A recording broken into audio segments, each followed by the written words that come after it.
You've got to believe in your abilities. You've got to believe in your service, your company, your ideas, unquestionably. You've got to have faith, and that faith gives you patience. That is not going to happen as quickly as you want it to happen. A lot of things are going to happen that will catch you off guard. And so therefore you've got to deal with and handle it as it comes.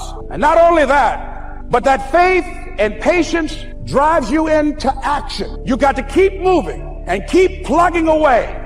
In the Far East, they have something that's called the Chinese bamboo tree. The Chinese bamboo tree takes 5 years to grow. And when they go through a process of growing it, they have to water and fertilize the ground where it is every day. And it doesn't break through the ground until the 5th year, okay? But once it breaks through the ground, within 5 weeks, it grows 90 feet tall.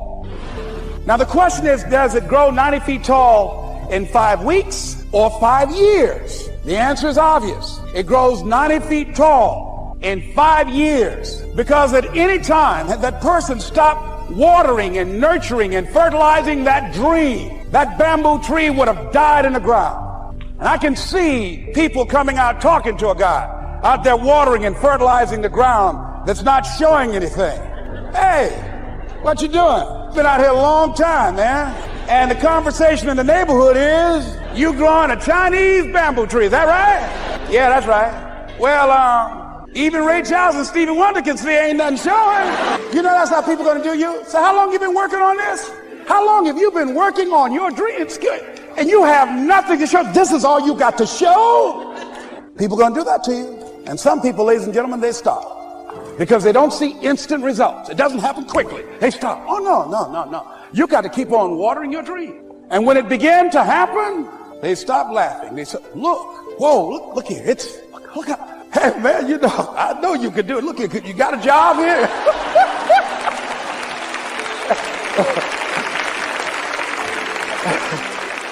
See, during those hard times, we didn't know how you're going to make payroll. During those times when you failed and things didn't work out, they were nowhere to be found. But you know what I discovered? When you're working at your dream, somebody said the harder the battle, the sweeter the victory. Oh, it's sweet to you. It's good to you. Why? See, when it's hard and there's a struggle, see, what you become in the process is more important than the dream. That's far more important. The kind of person you become, the character that you build, the courage that you develop, the faith that you're manifesting. Oh, it's something that you get up in the morning, you look yourself in the mirror, you're a different kind of person. You walk with a different kind of spirit. And people know that you know what life is, that you have embraced life. You knew it was hard, but you did it hard. By the way, let me give you a secret. You're going to laugh at this. Why am I telling you this? You know squirrels can't find 74% of the nuts they hide? Is that a fun fact or what? No, I'm serious. These little fools, they can't find 74%. They did a study on it. Is that crazy? Look it up. Well, I'll prove it to you. Check this out. Look I read interesting things. Go to Elmo. This is a breakthrough. This is like a breaking news. This should be on CNN tonight. Now it can be told. All about squirrels and nuts. That's what I read when I'm at home. Now it can be told. And let me tell you, scientists have long thought that gray squirrels, which are far more common to the eastern seaboard than their red cousins, can not only remember where they dug their holes, but also smell the nuts they've buried. But they must not be too good at either skill, since studies show they fail to recover 74% of the nuts they bury. Right there. Why does that matter? Because you've been burying your dreams all your damn life. And guess what? You keep thinking you're waiting for the right time. When winter comes, you go find your little acorns, right? You think you're going to find them? Let me tell you something. You keep burying those dreams, the longer you wait, the harder they are to find. It's time you dig those things out right now and find them and put them right in front of you again and go chase them. Say you're with me on that.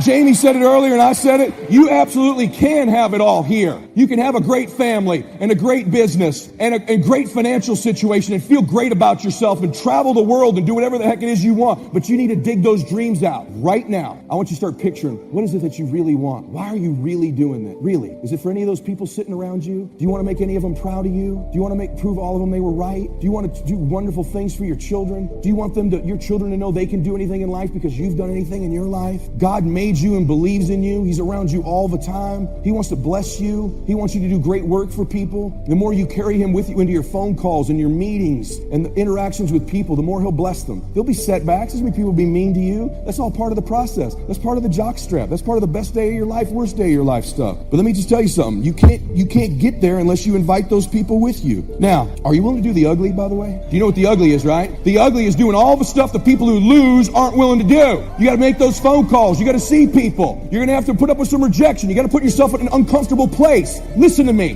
Do it. Put yourself in an uncomfortable place. Don't negotiate it. Don't try to navigate it in your head. Negotiation, you will lose. Okay? Unrealistic people rule the world. Quit trying to be so dadgum realistic. Okay? Remember this. Weird, rich, normal, poor. Can you remember that? Say yes. Get a little goofy. Look at Cardone. He's a complete whack job, just so you know. You got to get a little road dog in you. People are looking for leaders. People are looking for you. They don't know it yet, but they're looking for someone who will love in them. Introduce them into people that can change their life. Believe in them. Care about them. Tell them the truth. This company stands for something good. We do what's right for families. You should be proud of it. We do great work every day out there, changing lives across the kitchen table, conversations at a Starbucks, a meeting at a convention, a conversation across someone's kitchen table that changes lives every single time. It changes lives. Maybe you heard the story about the evangelist here in Texas way back in the horse and buggy days. Used to put up his tent in, these various Texas towns and hold tent revivals. And he put up his tent, one of these towns, expected a big crowd to come and hear him preach. And he got there first night of the tent revival, and he walked inside the tent. It was empty. And he thought, something must be wrong. He waited till 8 o'clock. Nobody showed up. He waited till 8:15. Not a soul. Finally, 8:30. One lone cowboy wandered up on his horse, tied his horse up outside, came in, sat down on the front bench, big empty tent. So the preacher thought, well, at least I better go down and talk to the cowboy. So he goes down and talks to the cowboy, and he says, Cowboy, I don't know what to tell you. He said, I'm the preacher, and this tent was supposed to be full of people. And he said, something's gone wrong. I really don't know what to do. I'm embarrassed. And he said, I don't know what to do. And the cowboy said, well, I'm not a preacher. I'm just a cowboy, so I can't tell you what to do. But he said, I know this, if I went out to feed my cattle and only one showed up, I'd at least feed it. So the preacher said, hey, the cowboy is right. If you've got a message to share, if there's one person or 1,000, don't let your ego get in the way. You should do the best you can. So he got kind of inspired by this conversation with the cowboy, jumped up on the platform, started preaching as if the tent was full of people. And he was so inspired, he just kept going, went for an hour and 15 minutes, hour and a half. Finally, wound down and quit. Come down off the platform, talked to the cowboy again, said, well, cowboy, what did you think of my sermon? The cowboy said, well, I'm not a preacher, so I can't really tell. I'm just a cowboy. But he said, I know this. If I went out to feed my cattle and only one showed up, I'd feed it, but I wouldn't dump the whole load on it.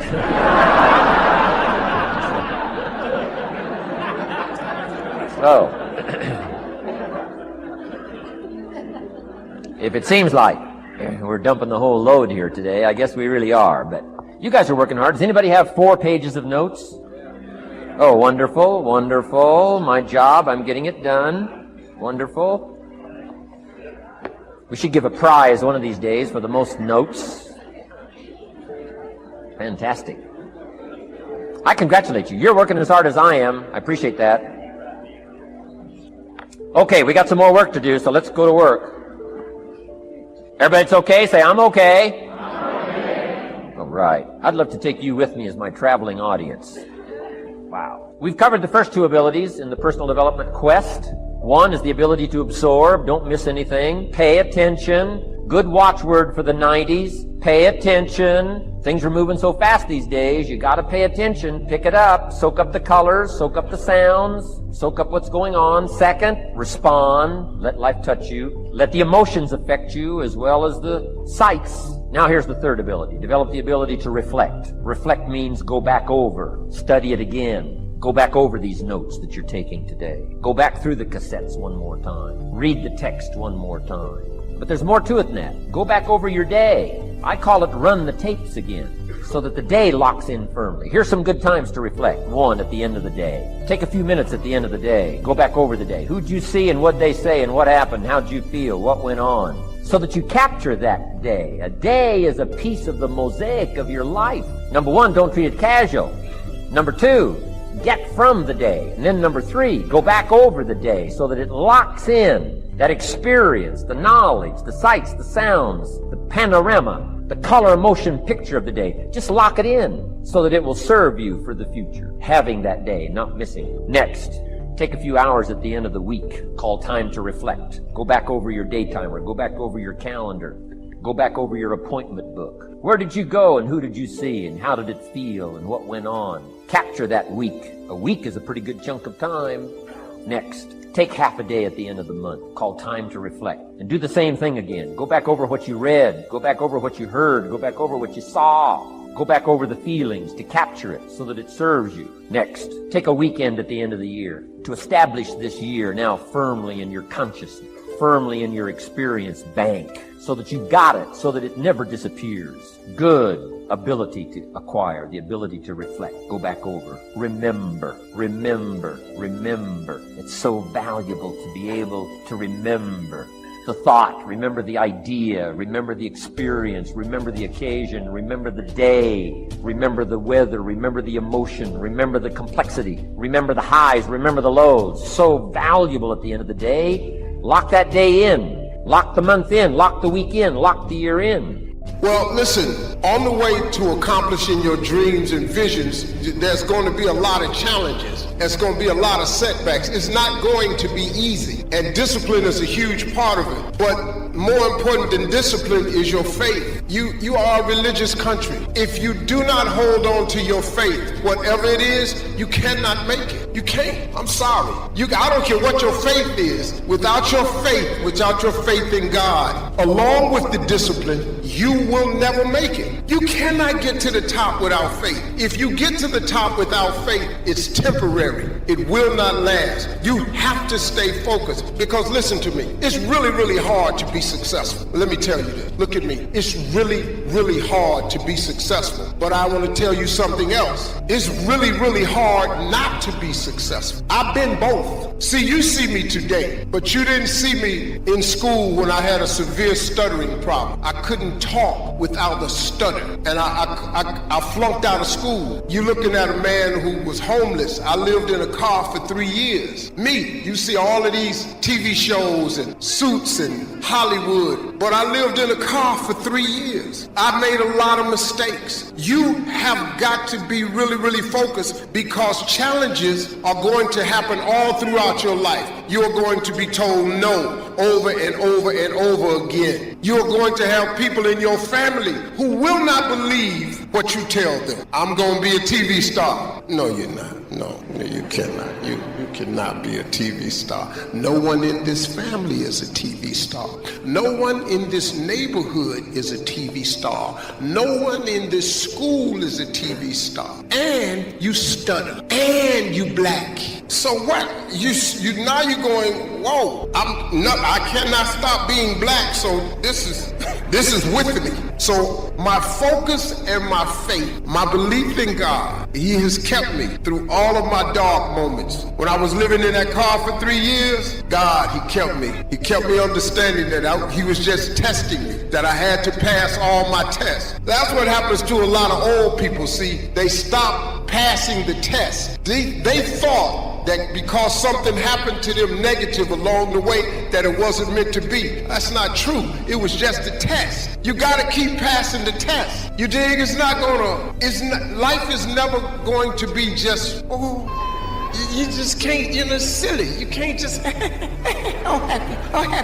No, something gonna happen. Somebody you love gonna die. Something you want to happen won't happen. Something you attempt to do, you're going to fail at it. This is life. This is all the time. So the dream that you have has to be bigger than all your problems. My dream was so big, it was bigger than all my problems. So when I was homeless, my dream was bigger.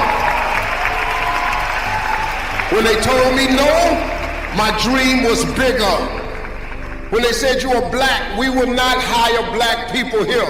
My dream was bigger. What? Bigger.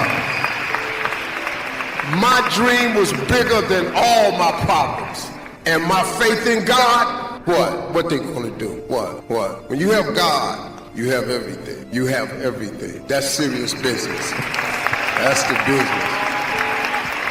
I want to give you a quote from Ralph J. Corner, who said this at a leadership conference when he was chairman of the board of General Electric. He said, "We need from every person who aspires to leadership a determination to undertake a personal program of self-development. Nobody is going to order a person to develop. Whether a person lags behind or moves ahead in his specialty is a matter of his own personal application. This is something that takes time, work, and sacrifice. Nobody can do it for you." Now that, my friends,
is good advice. Start living that advice. People who reach the top rungs in business, engineering, selling, law, real estate, medical care, people who reach the top rungs in any pursuit, get there by following conscientiously and continually a plan for self-development and growth. That's exactly what these tapes are about. Now, any plan for success has to have three components. The first is the what component. You've got to know what it is you're trying to do. The second is the how component. How do you go about accomplishing your goals? And the third component is the payoff, results. In this plan for success that you're developing now, the what component is built on the attitudes and techniques of successful people. How do they manage themselves? How do they overcome obstacles? How do successful people earn the respect of others? Now, the how of this plan for self-development and growth is a series of concrete guides for action, like the one you've just heard for developing self-belief. You'll be hearing more of these. Let me emphasize that these guides work. They've been proven countless of times by thousands of people. I urge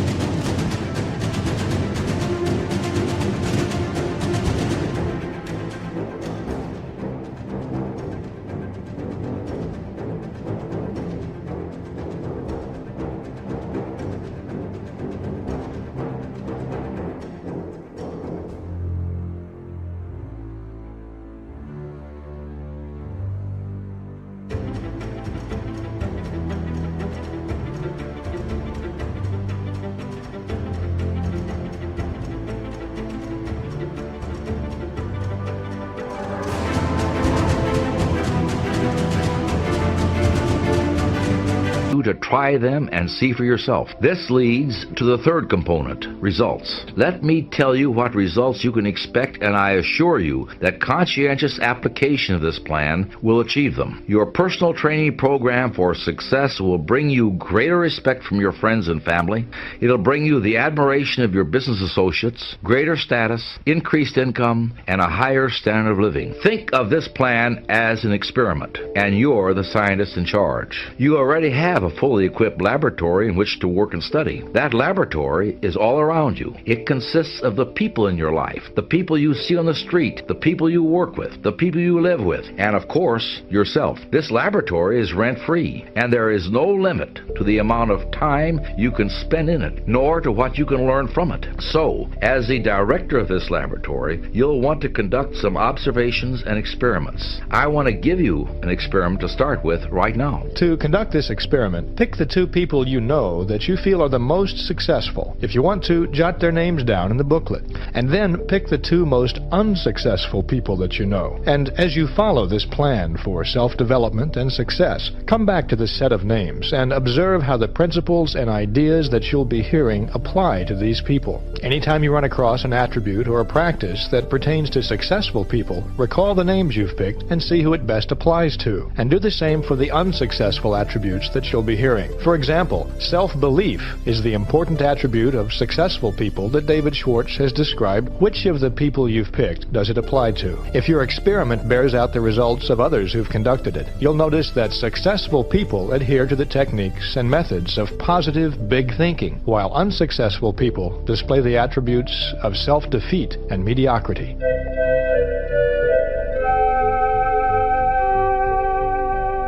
Now, one of the first attributes I think you'll consistently notice among unsuccessful people is a disease that is one of the biggest enemies of success.